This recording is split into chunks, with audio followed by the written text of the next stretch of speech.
one without the squeal.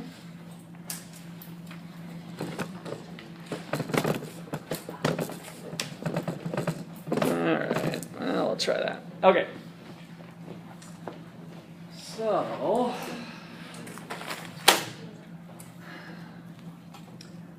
where does supply and demand come from? I think is the first step to thinking about the market system. At the tail end of chapter 2, we looked at, there was a circular flow diagram that was shown. We worked through Tom and Jen, and today I kind of want to work through the first, 3 or 4 of the inserts here on what the world's all about as far as economics goes. So economics, trying to satisfy unlimited wants with limited resources. What sorts of resources are limited? Organs? Okay, organs are limited, I'd buy that. Land, labor, capital, and entrepreneurship. Alright, so part of labor is the organs, I guess, and in order to harvest an organ, you probably need some capital, so that's kind of a combination of a couple of things there. So, alright, so land, labor, capital, entrepreneurship. At a given point in time, we can think about taking an imaginary inventory of all the resources at our disposal to make stuff. So that's what we're trying to envision with this page, is that there's a fixed quantity, like right now. If we added up all the resources, visually, conceptually, you can think of putting them in these 4 buckets. All right, so we got a fixed amount of resources, and the question is, what are we going to do with those things? All right, so this next piece talks about stock and flow variables, which we have not talked about. And this ties into economic growth, which we did talk about last time with the production possibilities frontier. How does the economy grow? It grows through growth in our resource base, which allows us then ultimately to make more stuff, pizza and beer, whatever we're looking to do. All right, so I have a visual here of the capital bucket. Capital is, what type of stuff is in our capital bucket? Factories, good. Things that help make other things. Yes, man-made things that help make other things. So not money. That's the one I want to try to flush down the toilet pretty quick here. So it's man-made things that help make other things. Machines, factories, computers, tools, all sorts of stuff is in our capital bucket. All right, so the idea of stock variables and flow variables is that over the course of some time period, we can purchase more tools and machinery. That's the spigot here. So the flow ends up being, in this case, spending of purchases of more factories, more computers, more tools, right? Causing the bucket level to go up. But there's a hole in our bucket too. And so at the same time, existing machinery and tools and factories are wearing out and becoming obsolete and getting thrown in the garbage can, right? So what happens next time period of how high or low the capital bucket is depends on what happened to the flows in the meantime. How much intake was there, how much outtake was there, the balancing act of those two things. Okay, so we're going to talk about a number of different variables in the class, and so to have that basic conception of stock variables and flow variables is important. So let's do one example. I'll do my classic here. If I told you I make $136,000, do you think I'm rich or poor? Depends on what? Okay, period of time. So some of you had me in macro or in some other classes. I like to use this example each time. So those of you who thought 136,000 was pretty good, what were you thinking I probably meant in terms of the time frame of making 136,000? per year, day, yeah, day would be nice, but per year is what your gut told you, right? When I told you, hey, I make 136,000, implicitly you were thinking, oh, that's per year, that's pretty good, that's higher than the average median, average and median pay of the average U.S. citizen, so Russ is doing okay with 136. But I didn't really say per year. So I could be in the poorhouse in a split second if I say I made 136,000 the last 10 years. 13,600, now I'm down to poverty level income, right?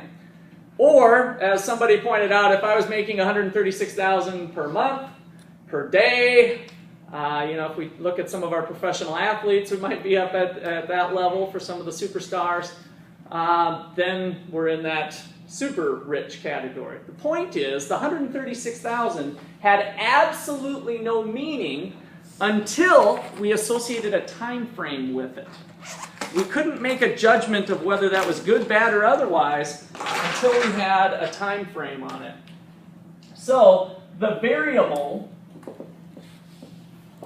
income equal to $136,000 has no meaning until it's per year, or per month, or per 10 years. Now we can make a judgment call on whether that's a lot or a little.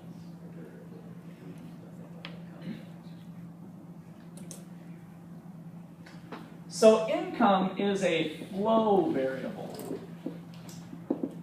It only has meaning over a period of time that needs to be associated with the value of the variable.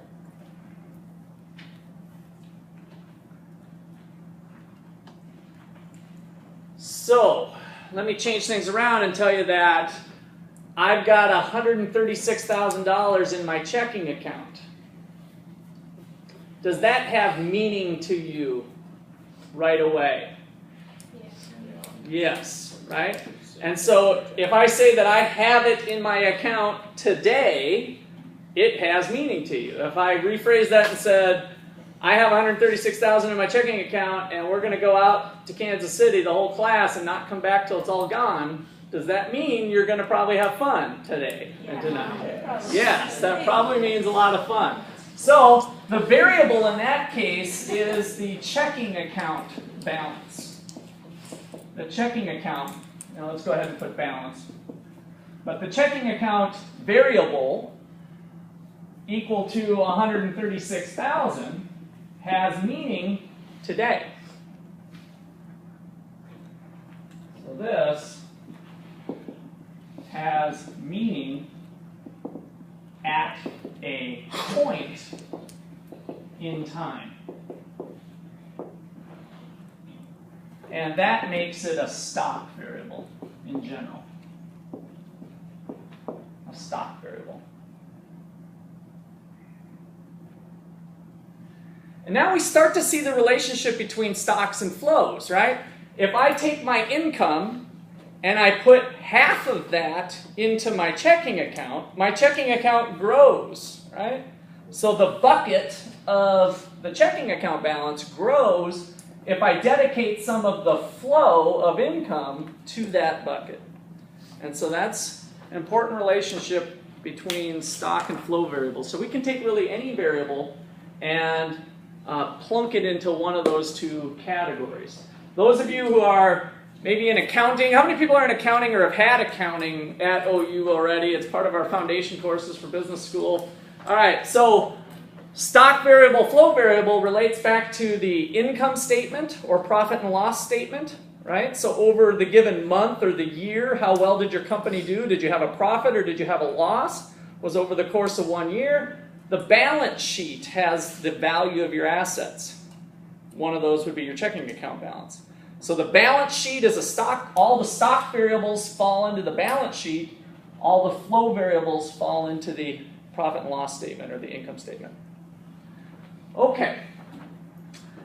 So now that we got a fix on that, we start to see that there's important economic decisions going on day in and day out of what happens to our bucket levels. What do we do this year in replanting trees that we harvested, right? So if we think of the bucket of trees, the stock of trees in the United States, we harvested some trees, we planted some trees. Flow variables affecting the stock variable, right? So all of these things, if we think about labor, our labor bucket, we have people croak, we have people being born, right? So the flow variable is the birth rate, the exiting variable here is the death rate. Birth rate and death rate offset each other to get a population, which is a stock variable. So there's all kinds of those relationships happening throughout the economy, day in and day out. So the choices that they're impacting is the quantities in each of these buckets and the stuff we choose to make. So this is just here to remind you of a production process that's in play. So we don't have an engineering school here, but you guys probably got the idea of engineering, is that we can figure out different ways to make pizza. Pizza Time and Pizza Village make pizza differently, right? Different ingredients, maybe they bake it differently, they use different tools, all kinds of things that we can do to make pizza differently. So we engineer it differently. We combine the basic resources into making these products. So there's a physical process going on that's independent of prices. We can think of blueprints that engineers draw up. There's lots of different ways to make a t-shirt, and some of them might be more labor intensive, where you got people sewing and stitching by hand. Other production processes might have a more capital intensive method, where you've got a large sewing machine and you just kind of run them through the machinery rather than having the hand stitching, right? So there's labor intensive ways and capital intensive ways to make things. All right, so that's what this is a reminder of, is that physical production process. Okay, and then this one we saw when we did the specialization. Everybody lives in a household. So the economy is really about making society, which is made up of a bunch of individual people and households over here, as happy as possible. And one of the ways that we do that is through facilitating trade in the market system. These people specialize in what they're good in by joining a firm maybe, or some other place that helps them earn a paycheck. All right, which brings us then to the market system. So this last one we haven't gone over yet. Here's our basic market system that we're going to spend the rest of the semester on. We've got two primary markets where there's going to be a supply and demand framework, which we're going to get in today. The upstairs market you guys are probably well aware of, and that is households going to businesses to get stuff. Right? So we go to Walmart, we pick some stuff off the shelves, Walmart gives it to us as long as we pay them some money. So those exchanges are what we call the output market. So in the output market, we might have the supply and demand for pizza. And we've got the price of pizza. The supply comes to us from the businesses, and the demand comes to us from the households. Households want to buy pizza. Some businesses are willing to supply pizza.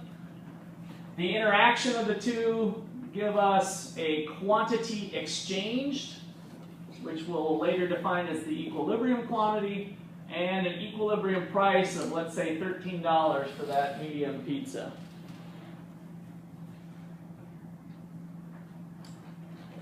All right, so we're kind of familiar with that. What we're probably a little less familiar with is the downstairs.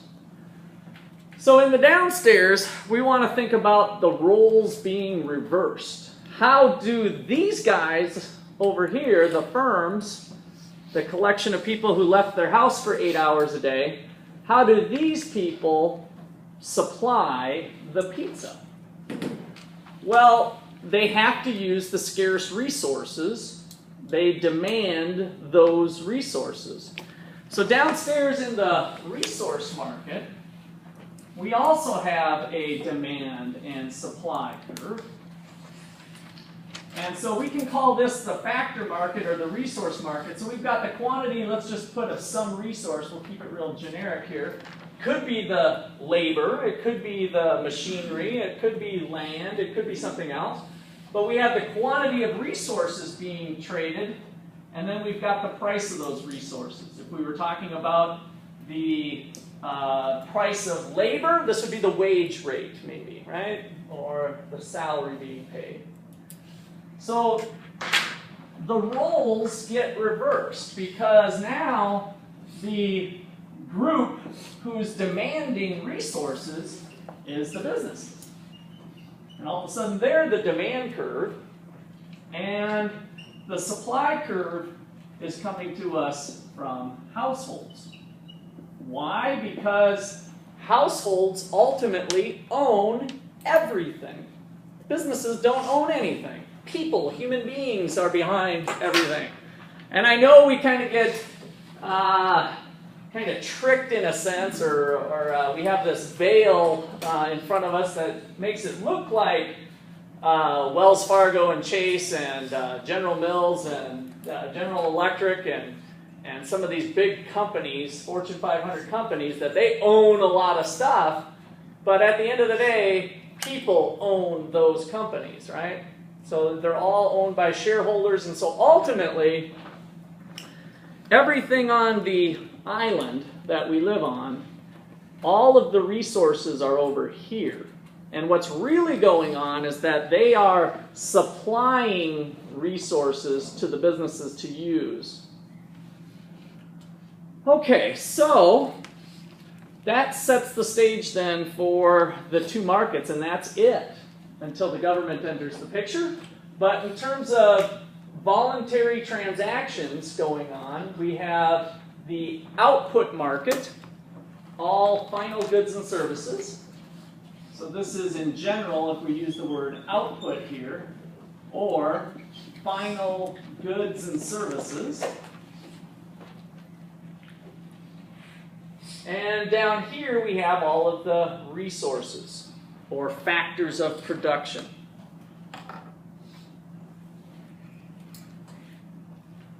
Now I know some of you have had macroeconomics, and we learned an important lesson from this picture, and some reasons why we think it's important for there to be exchange. And what that is that at the end of the day, after all things wash out, the amount of stuff that was purchased in a given year of final goods and services, all the crap we buy from Walmart, the dinners at Applebee's, all final goods and services, the dollars that we spend on all that stuff equals the income that was earned by the households. So down here, the green flows of the economy track the money. Spending of money up here in the output market turns into paychecks and payments to factors of production down here in the resource market. So if we add up all of the things that go into the production, I don't have my Mountain Dew thing here. I guess we'll take this little guy. I'm not sure who left this behind. But if this thing, well, it's Gatorade, so it's maybe given to somebody. But if this thing runs $2.67, if you were to go buy this off the shelf at Walmart, we can track every single penny back to somebody's pocket, right? There's the company that has it, so there's profits, which is the thing we kind of tend to think of. Oh, somebody's making some money off this. But then there's employees that work to help manufacturers. They get a paycheck. There's the plastic company that we bought the raw material plastic. They get their paycheck, right? So there's a bunch of paychecks that are cut from the sale price of the final goods and service. So all of these things get tracked back through the system, and the income for the nation, the income for all of the individuals, ends up being equal to the spending that was done up here. I.e., that's why we call this the circular flow diagram. The circular flow. It's all tight. What one person spent is what another person got. Somewhere on the island, that's what was going on. Okay, questions or comments on that? All right. Geez, I don't want to forget like the most important thing. We get hung up on money. The real economy is the trades of physical things going on. So the inner circle is the red is really the real economy. I stated it verbally, but here we've got land, labor, capital, and entrepreneurship flowing to the businesses. And in return comes shampoo, dental services, steak dinners, and beer and pizza, right? And so that's the real trades that are going on in the economy. Exchanges of resources for final products, right? And the money just kind of follows suit to help facilitate that trade. All right. So let's start off with demand, unless I hear any questions or clarifications there.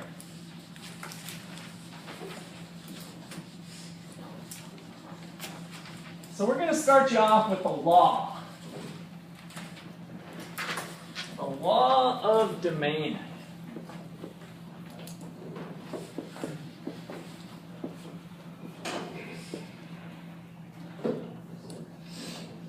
The law of demand looks something like this. As the price of a good or service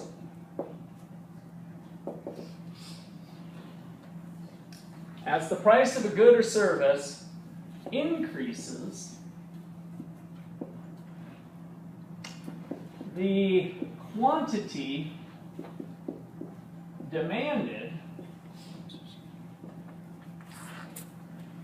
does what? Price goes up, the quantity demanded, the quantity that wants to be purchased, goes down. Good. So the quantity demanded decreases. As the price goes up, quantity demanded goes down. As the price goes down, the quantity demanded goes up. So it happens in reverse as well. Now, can you think of any examples where that law doesn't apply? Have you seen prices go up and quantities go up? Yeah. Gas. Gas. Okay. Gas. So why would that happen? Why would that go against the law of demand? So price going up, I'm guessing, gas prices go up. What happens to quantity? People decide they want to buy more. So if they were currently buying 100, let's say in today's environment, people were buying 1,000. The quantity demanded was 1,000 gallons of gas at a price of $3.49.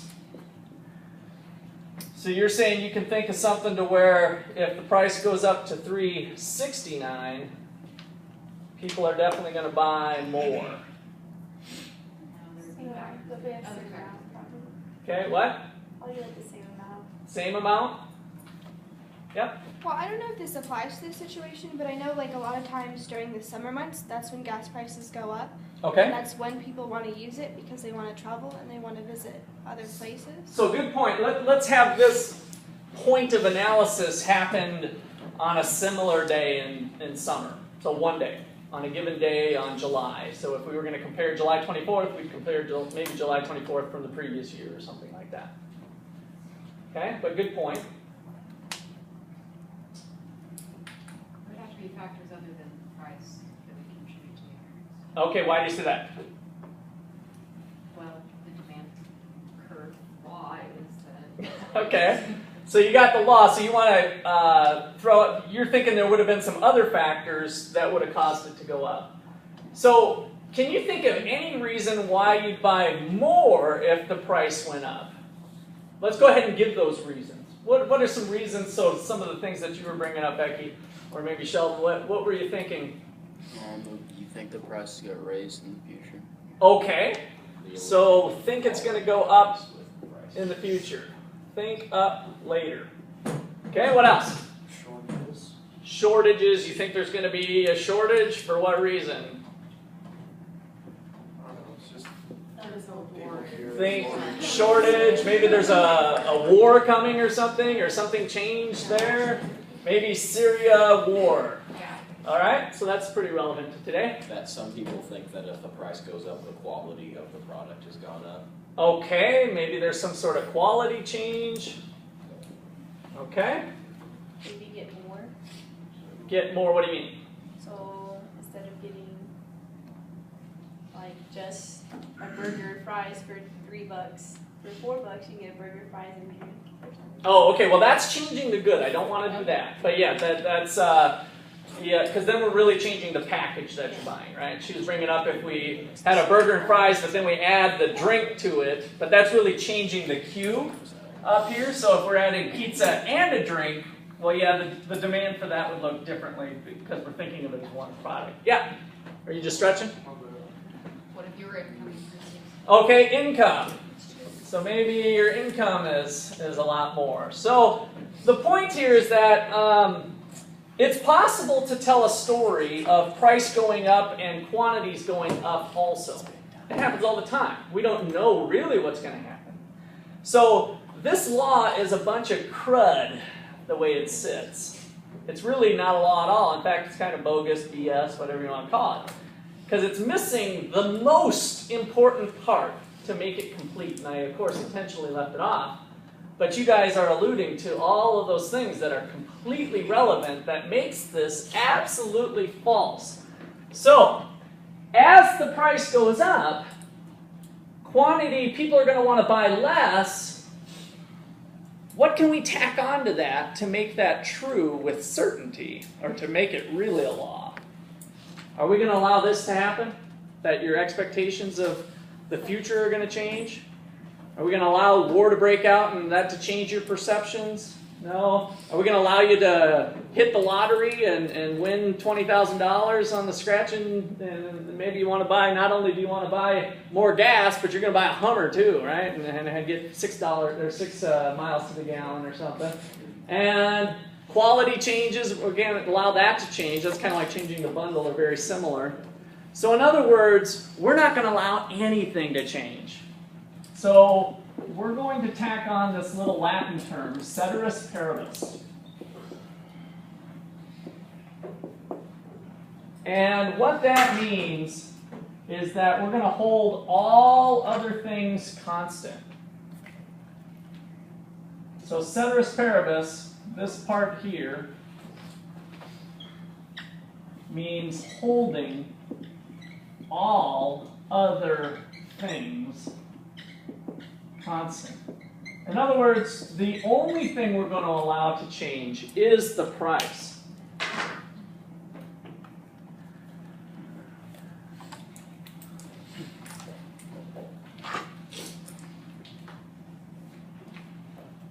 You want this?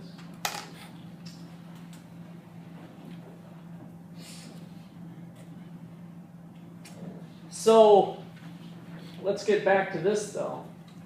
Does everybody reduce the amount of gas if prices go from $3.49 to $3.69? Do some people like cut back and say, "Whoa, that's getting too high"?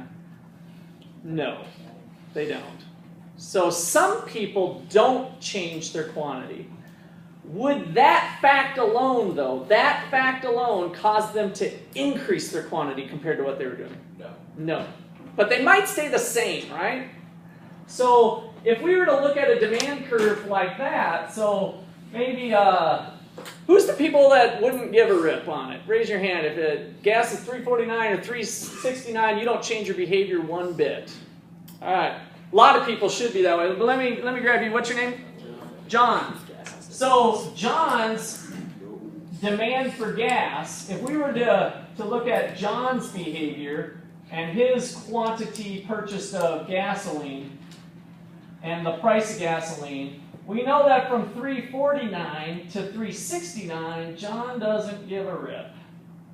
And so his quantity, if he was consuming 20 gallons of gas per week or whatever that number is, he's not going to change it at all. And so his demand curve would actually look like that, right? Now, John, let me push you a little bit harder though. If gas was $13.69, would you consume the exact same amount of gas? No. That all of a sudden, what are you going to start to do if gas jumps to $13.69 per gallon? Now, are you going to abandon driving altogether? Okay, but bikes, carpooling, right? All of a sudden, you guys can get creative on finding substitutes for gasoline if it gets expensive enough. And so even if, as we start to go up, even though your behavior might look like that now, at some point your demand curve might start to say, screw that, I'm going to ride my bike, right? And so ultimately that demand curve is going to start to look like this if we now start to get John and the rest of the class, the rest of the class and the rest of the university, the rest of the university and the rest of Ottawa. As we start to aggregate the information of people's behavior, guess what that demand curve starts to look like? This one. Because some people who don't have a lot of money will ride their bike.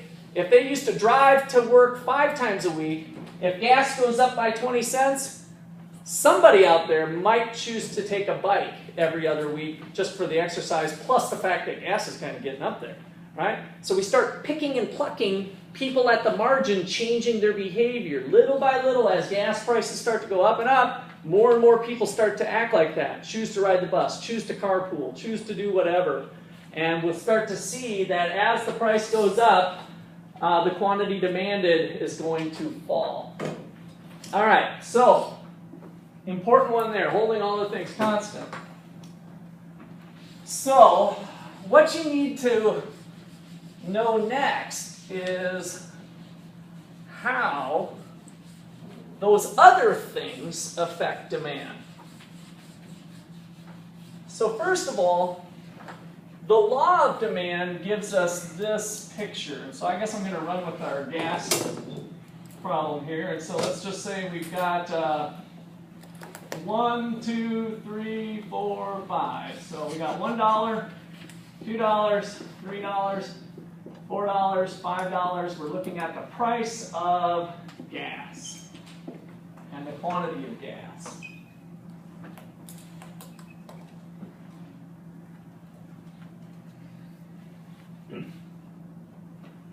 At $3 per gallon, we used to consume 20 gallons on average, the average consumer now, if we're looking at the market. Price goes up to 4, we drop down to 15 gallons. Price falls all the way to 2, we're like, screw the bicycle, I'm going to drive. And we bump up to 25 gallons.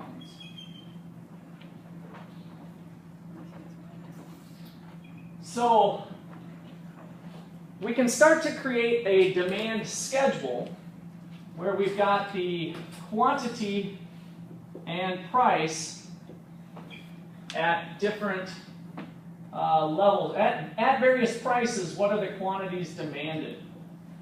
And so at a price of $2, the quantity is 25. At $3, the quantity is 20. And at $4, we drop down to 15. Good example of connecting schedule goggles, one way to look at the demand curve. Or we can look at the demand curve this way, and if we got enough information, we'd start to have our demand curve graphically.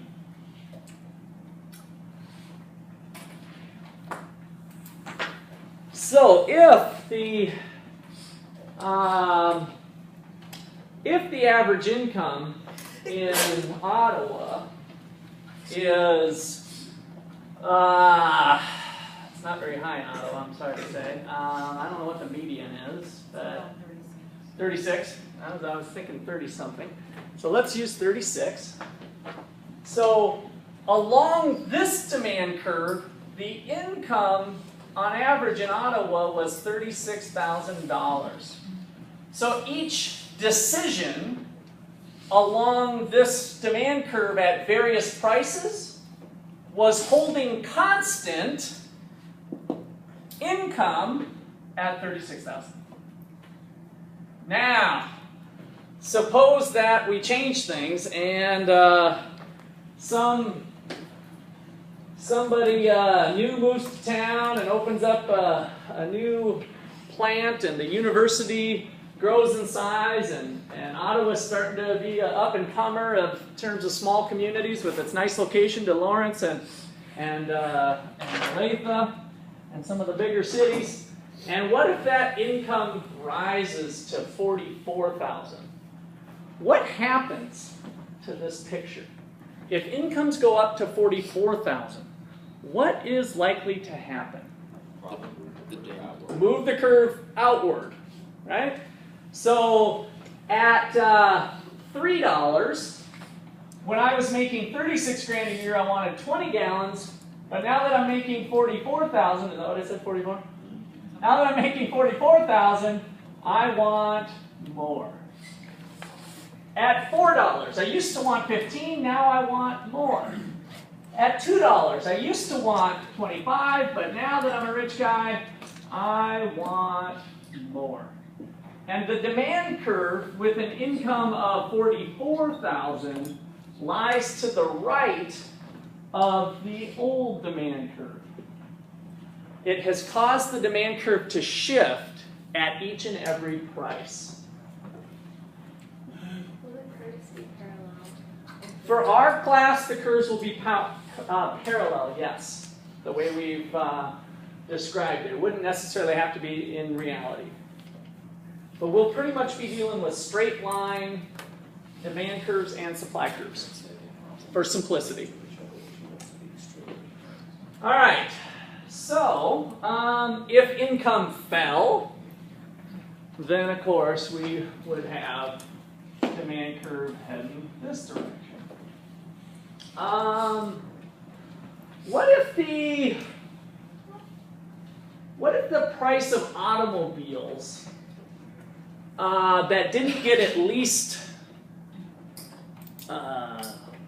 60 miles to the gallon, the government came up with this new program that they thought was great, and they said, if an automobile doesn't get at least 60 miles to the gallon, then the price of it needs to be $85,000.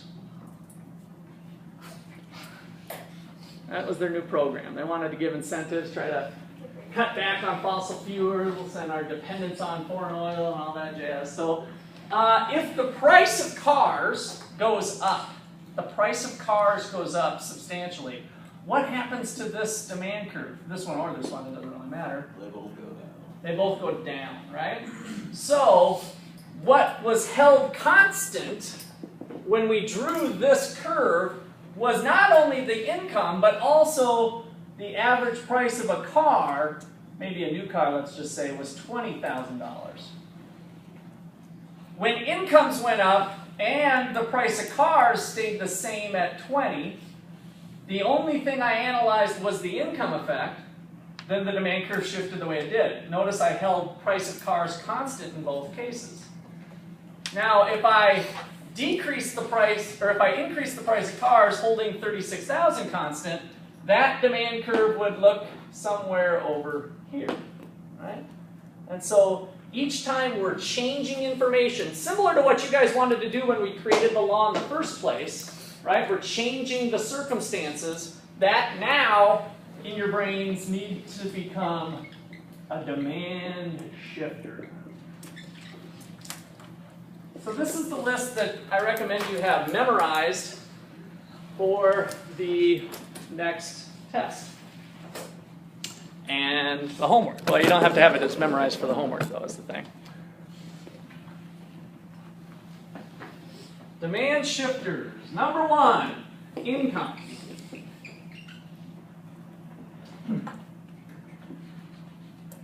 Now, we've been talking about gas, but if your income goes up, what happens to the demand for hot dogs? What would be your gut feeling? If people have more disposable income, if they have more income, would you tend to see hot dog sales go through the roof? Or what would they be buying? Fancier.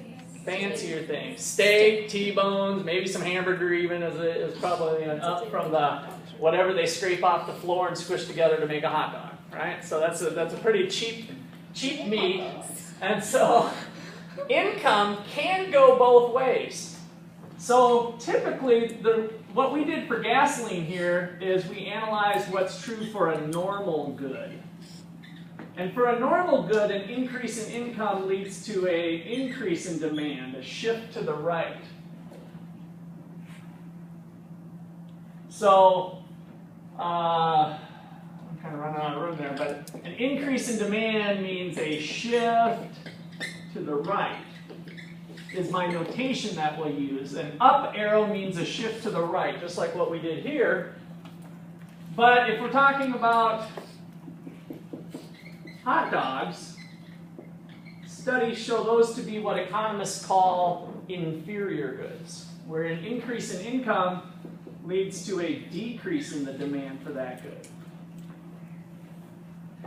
But the story's not all bad for hot dogs, if you're a hot dog fan, because when the economy falls into recession and incomes fall, like it did in 2008 and 2009 when we hit guess what happened to hot dog sales?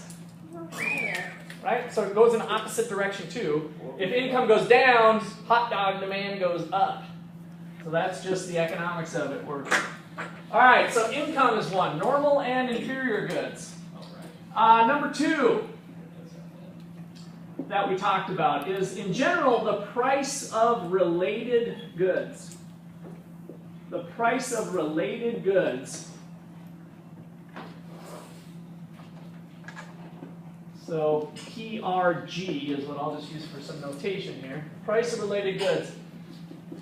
What would you say the relationship was between gas and cars? Are they complements to each other or substitutes for each other? Complements. So for complements, and I'm not big on spelling, but for this one I want you to be careful with your spelling because I think it'll help you learn it. This type of complement is not with an I, it's with an E, the complement. And the reason I like to emphasize the spelling of the word in this case is that you can think of it as completing the set. The two work as a complete set, complements. Gas and cars go together. And so with complements, the increase in the price of a complement, which in this case was the automobile, let's say, if automobile prices go up, that's going to lead to a decrease in the demand for our gas. So let's say this was an increase in the price of a complement like a car, led to a decrease in the demand for gas. Now, two goods can be also substitutes. So if there's an increase in the price of Pepsi, what happens to the demand for Coke? Pepsi prices go up, the demand for Coke goes up. Goes the opposite direction. Pepsi gets more expensive, people want to buy more Coke. An increase in the demand for Coke. All right, there are three other ones that we'll be adding on to the list here. And we'll do that on Friday.